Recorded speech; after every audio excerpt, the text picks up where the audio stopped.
Before civil war engulfed her Ethiopian home region of Tigray in 2020, Sega Gurmo was a prosperous trader who sold stationery and other goods. But when hungry children displaced by the conflict started appearing in the streets, she sold everything and used the proceeds to buy them food.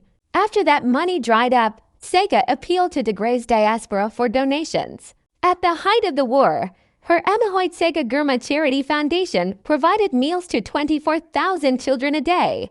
Today, more than a year after the conflict ended, it still feeds 5,000 children who cannot return home because of lingering insecurity. All the food is bought locally and prepared by volunteers in the grounds of a disused library. It is emergency work, Sega says. We are doing this simply to keep them alive. Charities such as Sega's, set up by individuals to help their own communities, are the oldest form of humanitarianism. Yet they are also being viewed as the future of an overstretched and underfunded aid system that relies on international organizations and agencies to devise and deliver programs.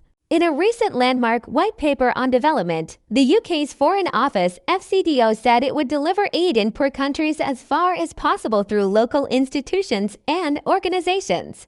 Meanwhile, the U.S. Agency for International Development (USAID) plans to channel at least 25% of its funding through local partners by 2025. By the end of the decade, USAID wants at least 50% of its programs to be driven by local agencies. This commitment to localising aid is not entirely new.